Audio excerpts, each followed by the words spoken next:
thank you so much for joining me for this video. So today I'm actually going to be reviewing some recent purchases, as well as just kind of give an update for, I don't know exactly what I want to call it, but in makeup world, you have what's called Project Pan, I think.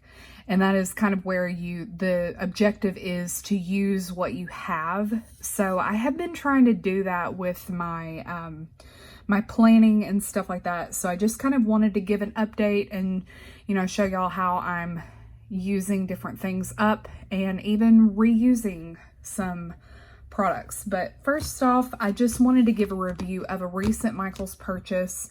I've had these for a couple of weeks and just kind of wanted to give my thoughts on everything. So I'll save the journal for last, but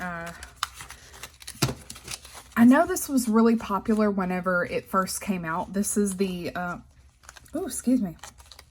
This is the Moonflower Clear Stamps by Craftsmith. And if you kind of like the same things that I do, in that you like, you know, very celestial, galaxy, moons, and different things like that, you will probably love this set. They pretty much function like any other clear stamps do. So that's really about all I can say about that. But I will say where I purchased these, they were quite a bit more than what they were showing online. I think they were at regular retail price, which was $20, which in all reality, $20 for 4 sheets of stamps is, to me, a pretty good deal. I've definitely done a lot worse than that, but I just kind of wanted to talk about these particular stamps. I think they're really nice. If you don't have a stamp collection yet, I think that a set of these, Craftsmith came out with several different sets, and they all have like 4 sheets of stamps. I think there's a little over 50 individual stamps in these collections, and you could really do a lot with these. You could get a whole set of these, an acrylic block, some black ink, and you're good to go.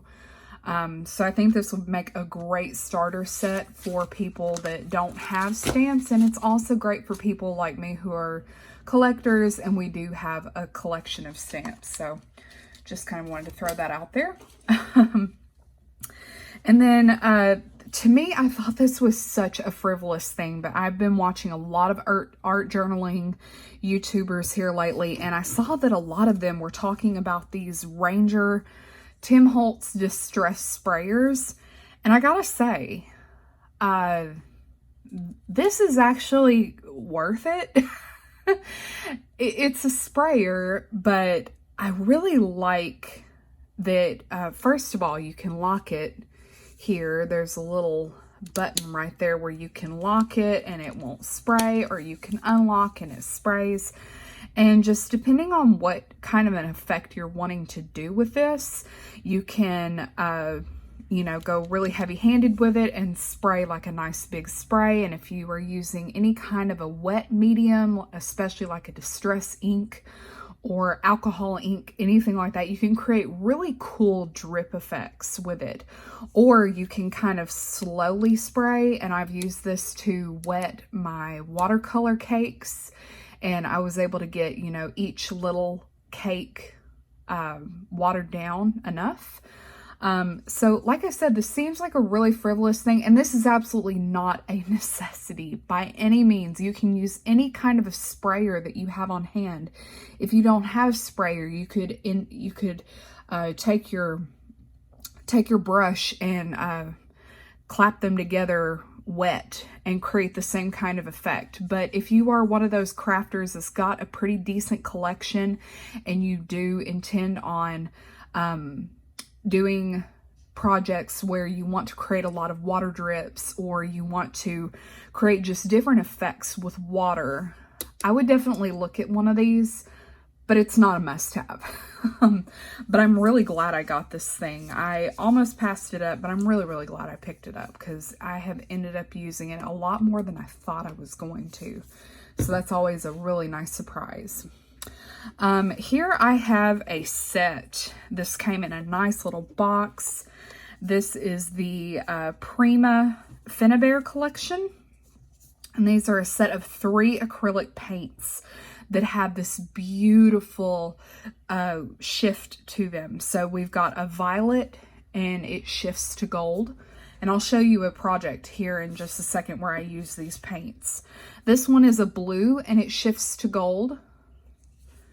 And then this one is an aqua. Actually, I think that's wrong.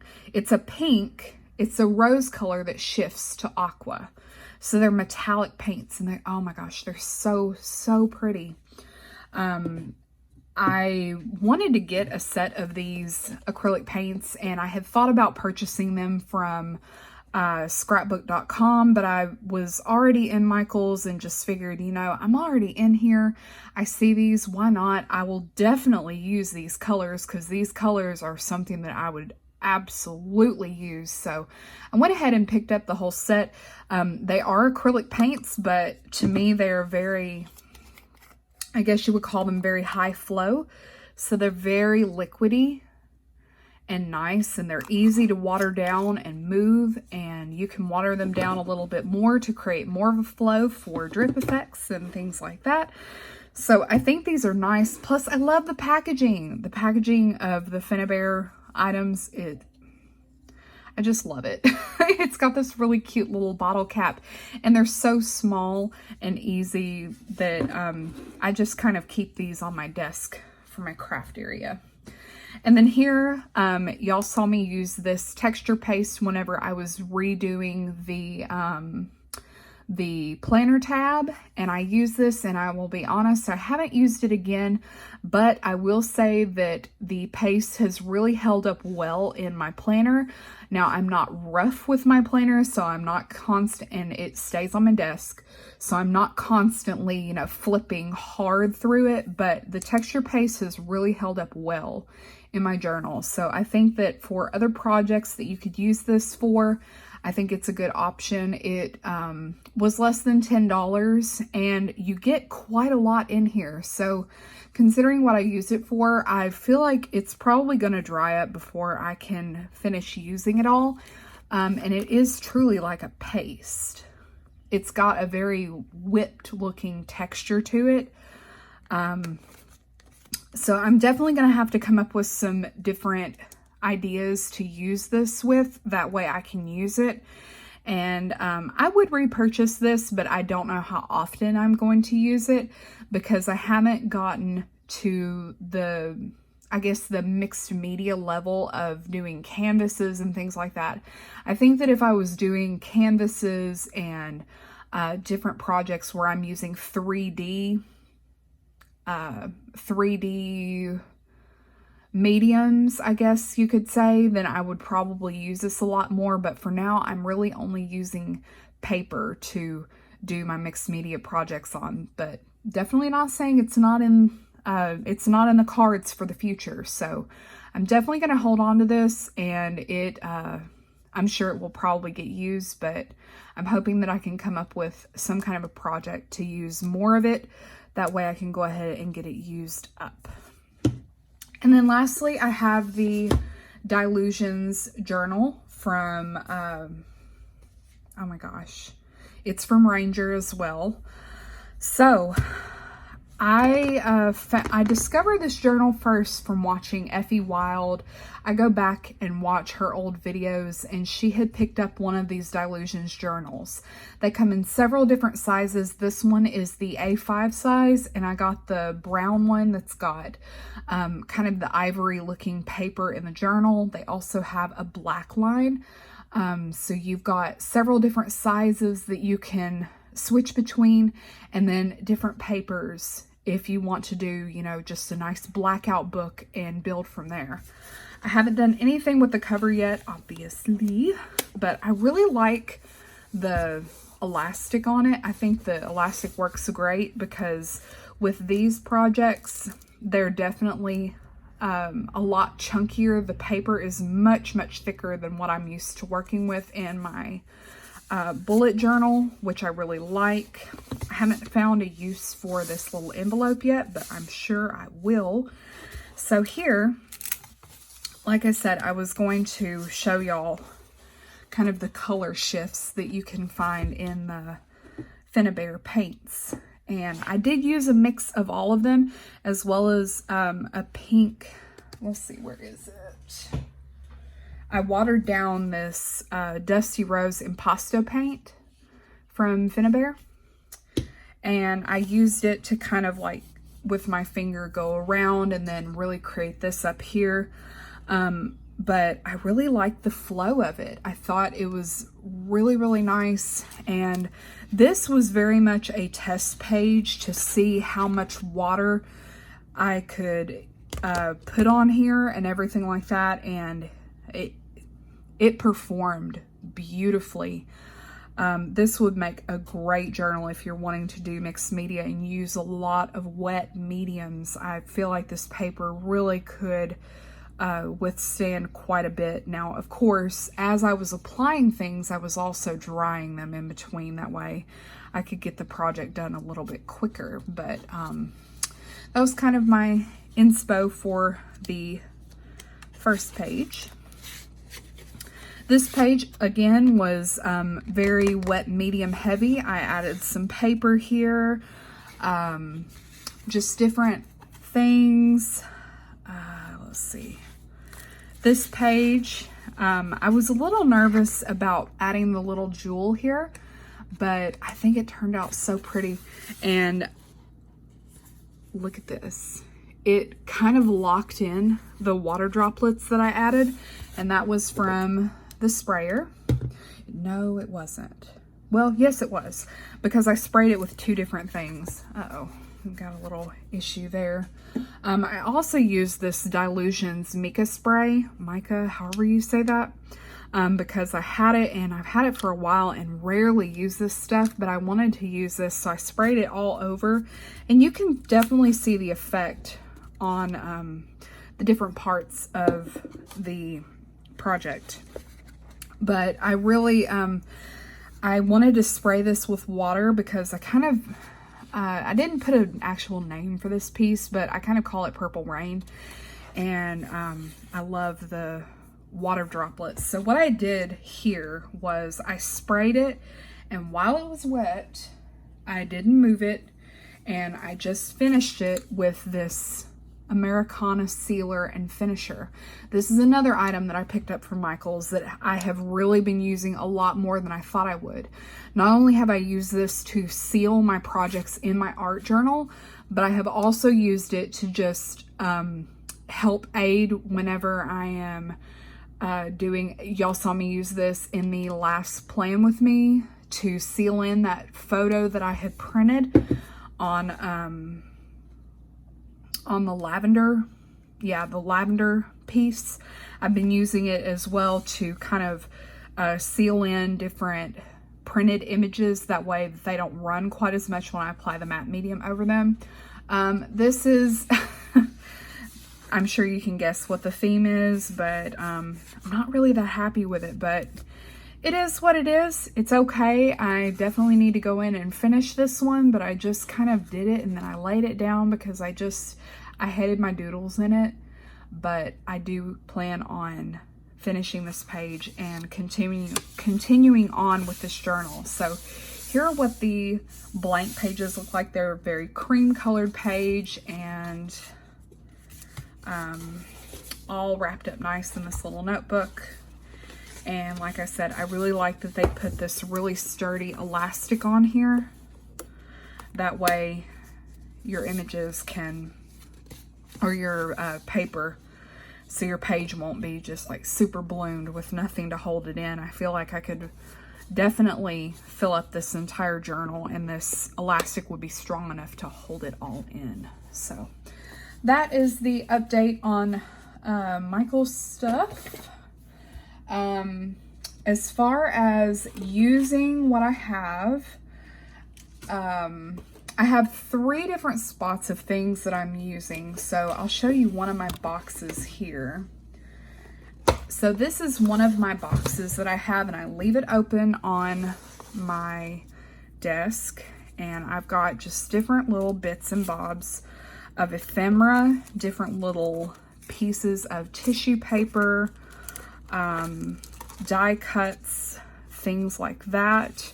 When I use something, I throw the rest of it in the box. That way I can use these pieces up as quickly as possible, because if they're right in front of me, I figured out every day when I sit down to do my planning, I already kind of have in mind maybe a color or something that I want to use. So I'll go through my box and fish out whatever color or texture or whatever it is that I want to use for that day, pull it out, and I use it. So this is like my die cut and ephemera and papers box. And that's actually worked really well for me. So that's a tip if you want to use what you have. Keep it in front of you, all contained in one box on your desk or somewhere where you can see it every single time you sit down to plan or do anything like that. My second box is, it is actually an old mailbox that I had gotten in the mail. And the first section here are stickers that I had decided a couple of months ago that I really wanted to use these up. So they are full of sheets that either have not been used or have been partially used or almost completely finished up. And I've got all of them here in this first little area. And then I kind of haphazardly created a divider here. And in the back here are my journaling. Oh my gosh, I can't talk today. Are my journaling cards. And I've also got a couple of other little bigger pieces of ephemera just sitting in here that are waiting to be used. And if I'm not going to use them in my planner, they're going to be put in my bullet journal, should I say. They'll be put in my planner. If they're not put in my ring bound planner, they're going to be put in my art journal. So there's going to be a use for everything in here eventually. So that's what I've done here. And then as far as like really big pieces of ephemera and stuff like that, let me show y'all my mess that I've got going on down here. So y'all are going to take a little ride with me. I also reorganized my cart. So down here is my mixed media stuff. So I've got some old paper here, scrapbook paper from paper pads. I've got these things of ribbon and feather, and I know I've got some vinyl in there, more tissue paper, vinyl, little random pieces of ribbon, just all kinds of different things that are more for what can go in my art journal. That I don't really worry about bulking up my art journal as much as I do my bullet journal and stuff like that. So that's just, it's another area of, you know, stuff that I've got contained, and I do plan on getting into it, and I have gotten into it. So that's just kind of my tip for you. If you know, need to use up different stuff, but you don't really think about it a whole lot, put it somewhere where you can see it. Put it in several different places. So yeah, anyway, that's about all I have for y'all today. So thank you for watching. If you like this video, please give it a thumbs up. If you would like to see future videos, please hit subscribe. I would love to have you here. And other than that, I will talk to y'all soon. Bye, everybody. Don't mind my gross quarantine hair, but I wanted to once again thank y'all so much for getting me here to 400 subscribers. I do plan on doing a giveaway soon. I will try and figure out something to try and put together a bundle of something to give away for y'all. But you know, with the coronavirus and everything, it's kind of hard. So I'll figure something out and put together a nice little bundle for y'all, just as my thank you for this many people. I never expected this channel to grow the way it has. And I mean, it's been slow, but I'm super, super happy. I think that y'all are amazing, and I just really appreciate it. And just hope that y'all are staying safe and all that good stuff. And if you're an essential worker, thank you for what you are doing for us right now, trying to keep us safe and healthy. And just remember to quarantine, guys. Keep your social distancing and everything like that in check. So, dog's talking now. But anyway, thank you again, and I'll talk to you soon. Bye, everybody.